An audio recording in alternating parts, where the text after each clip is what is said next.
Thank you very Representative much. Mills.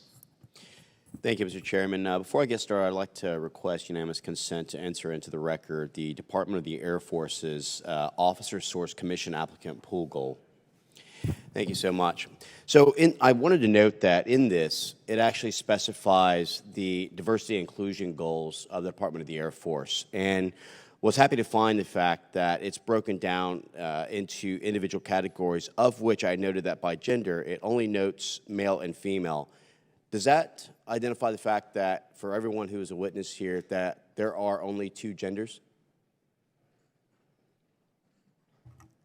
Sir, those are the genders that are recognized by the Office of Personnel, or by there's an OPM, by OPM. So would you agree then there's only two genders?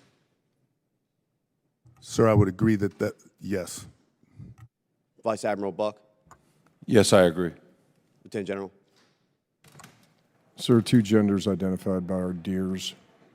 Thank you, and I would absolutely agree with that. Staying with Lieutenant General Clark, the Air Force Academy recently encouraged cadets in diversity and inclusion training to use gender-neutral language and refrain from using things like mom and dad. Does the Air Force Academy still conduct these types of diversity and inclusion programs?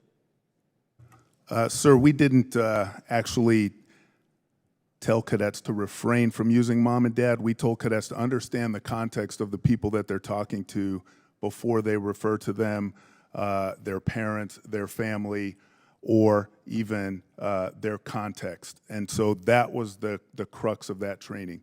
Of course, I would never tell anyone to not use the words mom and dad, especially You, Lieutenant right General, now. refer to your mom and dad as mom and dad? I do. They're sitting right behind me. And so, of Well, course. hello, mom and dad. I'm not sure where you guys are. Yes, sir. But we do allow the words mom and dad, but we do want to help our cadets to understand the people who they're leading, to know their context before they engage with them. And I think that's a leadership 101 sort of idea. Do you believe that cadets should use gender-neutral language when referring to their parents as your diversity and inclusion training recommends? Until they know what gender their parents are, yes. Vice Admiral Buck, in 2021, you signed and endorsed the U.S. Naval Academy Diversity and Inclusion Strategic Plan. This plan includes steps such as develop, maintain a comprehensive cultural awareness and bias literacy training framework.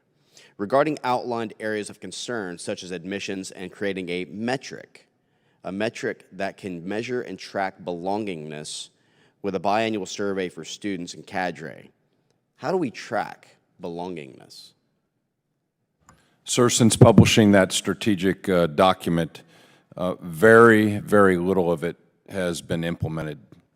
The one aspect of it that we have implemented is creating and improving our mentorship availability at the Academy across the brigade with all midshipmen. But as we went back and looked at that document, we realized that it requires much further and deeper review before we implement any of the other aspects of that. So to your specific question about what metric there is, I don't know. We've not created it, nor are we measuring it. Okay, thank you so much. Lieutenant General Gillen, I've got a tremendous amount of respect for your service and for what you've done, not only with regiment, but also with the unit and other areas, as well as I have a good friend of mine who's a former teammate, Major Casey Bell, who was an instructor out there, so he told me some good things about you when you were there previous to becoming the superintendent as a commandant. I wanted to note that, do you believe that meritocracy is more substantial in creating leaders and new warfighters than the ideas of DEI?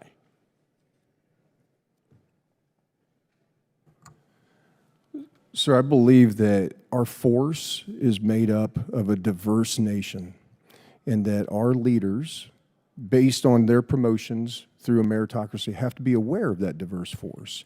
And and our leaders have got to understand that in leading the men and women of our armed forces, that they're aware, there's an awareness, there's a professional knowledge in order to be able to lead forces competently, to be able to form disciplined, cohesive teams, and to be able to achieve the common goals of I don't their disagree with respective that at all. organization. Would you say, though, that DEI would be a key factor in something such as OTC?